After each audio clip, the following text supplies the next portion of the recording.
Bismillahirrahmanirrahim.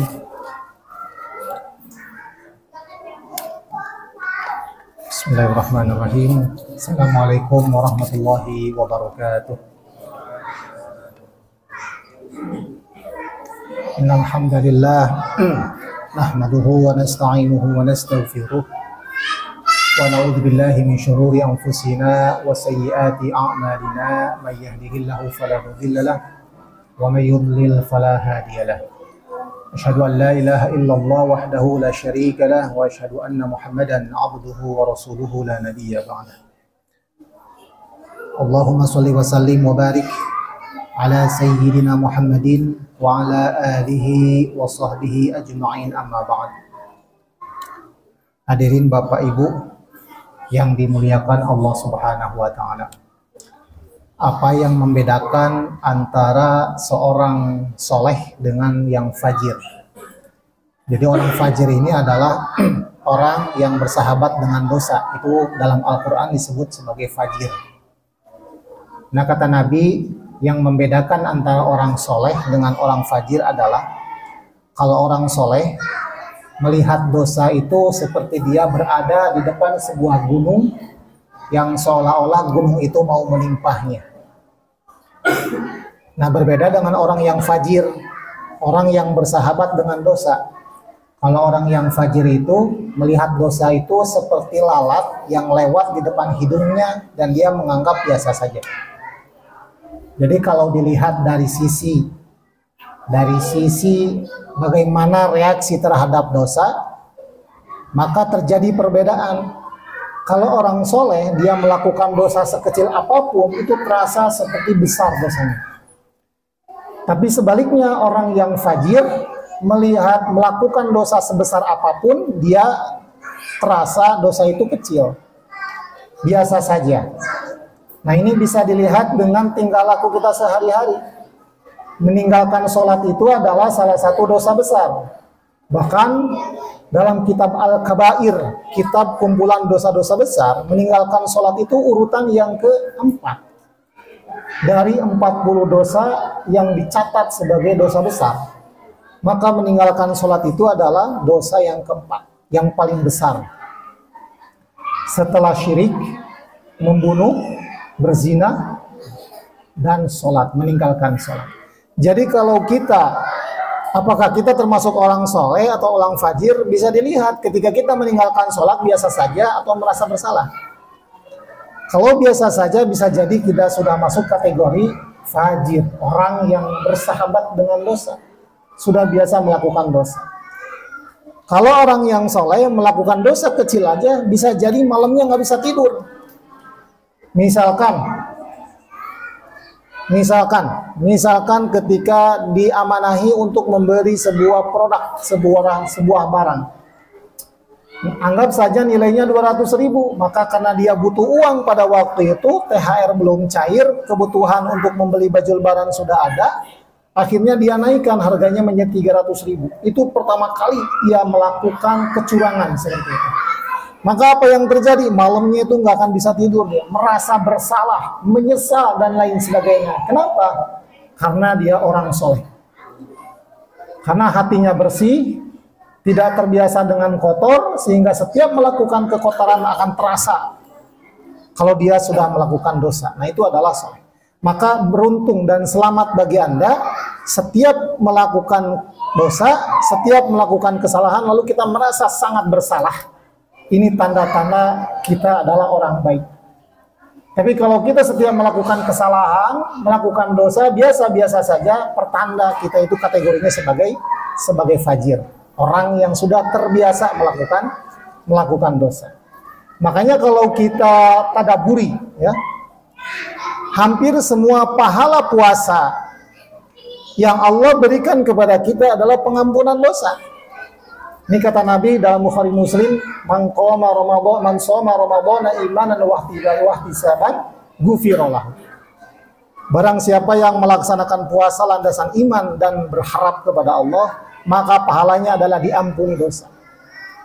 Demikian pula kalau kita melaksanakan puasa Syawal 6 hari, summa atba'ahu sittatan min Syawal, lalu kita melanjutkan dengan puasa muakkadah di bulan Syawal sebanyak 6 hari, maka pahalanya juga ghufirallahu ma taqaddama min dzambihi wa ma ta'akhkhar. Maka pahala 1 tahun sebelumnya dan 1 tahun setelahnya sudah diampuni oleh Allah Subhanahu wa taala. Lalu apa kata Nabi? Selanjutnya dalam hadis riwayat Imam At-Tirmidzi, raghiba anfu rajulin, tersungkur hidung seseorang. Jadi kalau istilah sekarang itu sangat celaka. Raghiba anfu rajulin, tersungkur hidung seseorang. Idza dakhala ramadhana, ketika dia masuk bulan Ramadan, fansalakho, dan lewat bulan Ramadan, falam yughfarlah, dan dia tidak diampuni. Jadi kata Nabi, celaka bagi seseorang yang masuk ke dalam Ramadan dan lewat bulan Ramadan, Pak, dosanya tidak diampuni. Jadi kalau kita tadaburi, apa penyebab, apa yang membuat pahala puasa itu adalah pengampunan dari Allah Subhanahu wa taala. Maksudnya adalah apa? Maksudnya Allah sayang kepada kita. Kenapa sayang? Karena yang membuat hati kita gelisah, yang membuat hati ini kotor, yang membuat bibir kita mudah ghibah, mudah memfitnah orang lain, yang membuat kita sulit memaafkan, yang membuat kita sulit menerima keadaan hidup kita, adalah hati yang kotor. Jadi selama hati kita kotor, kita akan sulit memaafkan kesalahan orang lain. Sulit memaafkan kesalahan istri, demikian pula istri sulit memaafkan kesalahan suami. Sulit memaafkan kesalahan tetangga, sulit memaafkan kesalahan teman, dan lain sebagainya. Ini pertanda hati kita sedang kotor. Maka kalau hati kita yang sedang kotor, apa yang terjadi? Dengki. Nah, itu penyakit-penyakit hati. Muncullah banyak penyakit dalam diri kita yang membuat kita memiliki penyakit hati, karena yang disebabkan oleh hati yang kotor. Salah satunya adalah sulit memaafkan orang lain, suka bergibah terhadap orang lain.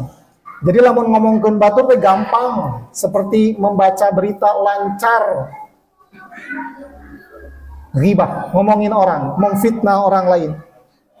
Nah, itu pertanda hati kita sedang kotor. Makanya kalau hati kita sedang kotor, kata Al-Quran, "Tsumma qasat qulubukum min ba'di dzalika fahiya kal hijarah." Hati yang kotor itu, kata Al-Quran, kata Allah, seperti batu yang begitu sangat keras, bahkan lebih keras dari batu. Jadi dari hadis-hadis lain meriwayatkan orang yang melakukan dosa itu, hati kita itu bersih, putih, lalu melakukan dosa, maka muncullah titik satu, noktah, satu titik ketika melakukan dosa. Lalu ketika kita melakukan dosa lagi, satu titik lagi. Melakukan dosa lagi, satu titik lagi. Bayangkan dosa-dosa kecil yang netes, yang nitik, menjadi sebuah tinta kesalahan dan terukir dalam diri kita. Kalau diakumulasi, tidak menutup kemungkinan hati itu yang asalnya bersih, hati itu yang asalnya jernih menjadi kotor dengan titik-titik dosa. Jikalau tidak dihapus, jikalau tidak dimintakan ampun kepada Allah Subhanahu wa taala, maka hati itu akan mengeras. Kata Allah, bahkan mengeras seperti batu, bahkan lebih keras daripada batu. Kalau hati ini sudah keras, apa yang terjadi? Maka ketika mendapatkan peringatan dari orang lain, nasihat dari orang lain, maka nasihat ini hanya bisa didengar, tidak akan tembus ke dalam hati. Jikalau, kan suka ada kalau kita TikTok ada potongan ayat-ayat Al-Quran yang sebetulnya itu motivasi. Maka kalau hatinya yang keras, dia bisa melihat dengan matanya, bisa mendengar dengan telinganya, tapi tidak akan pernah bisa masuk ke dalam hatinya.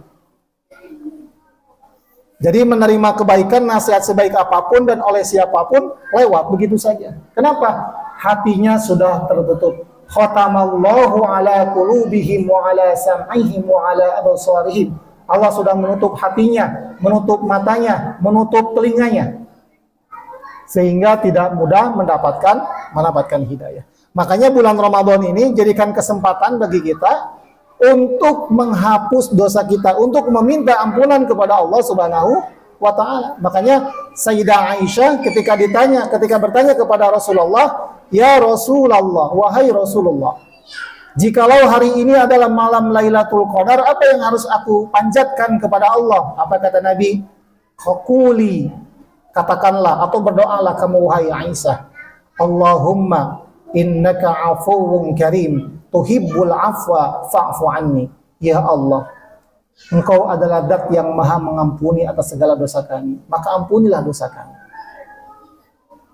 Jadi hari ini adalah malam 23, malam ganjil di bulan Ramadan. Maka jarang kita diberikan oleh Allah nuansa yang kondusif, nuansa yang dimana sebetulnya kita lebih mudah untuk melakukan kebaikan, yaitu salah satunya dengan itikaf. Ketika itikaf, amalan apa yang harus kita panjatkan? Maka lakukanlah amalan sebagaimana yang diajarkan oleh Rasulullah kepada Sayyidah Aisyah. Allahumma innaka afuwwun karim. Minta kepada Allah untuk diampuni dosa-dosa kita.